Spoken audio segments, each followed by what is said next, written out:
সুন্দর শাড়ি, অনেক ভালো লাগছে শাড়িটা।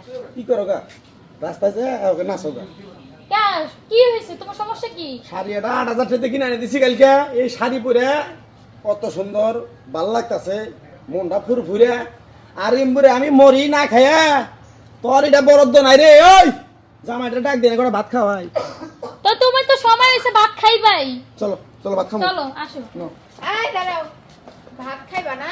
তোমার সমস্যা কি? হ্যাঁ, কিসে? আমারে দাও পুরান একটা 3 পিস, কম দামি একটা 3 পিস। হ্যাঁ। আর বড় বউরে কত সুন্দর শাড়ি, কত সুন্দর ব্লাউজ, আবার মেকআপ। বাবারে বাবা, আচ্ছা। এত আদর বড় বউ লেগে দাও। তোরা এরম শুরু করছত কে নিকা? তোরা তোরা তোরা তোরা কি মরবি? আই তোরা মরবি। এই চুপ থাকো। নাহলে আমি মরবো। এই শোন, তোর কি শাড়ি পরার বয়স হইছে? শাড়ি তো পরার বয়স হইছে আমার, তুই 3 পিস পরার বয়স ডঙ্গিয়ালি ডং করতে। গঙ্গলি ওই ওই চুপ। এই চুপ ওই থাকো। হন তোরা যত জামার উপরে কথা কস তখন আজকে ঘরে নিয়ে আগে বাইরে একটা আদানা করমু। তোমার- তারপর এই তোমার এই, কইছি না, না? না, না, দাঁড়াও। গরম দুধ এই করমু।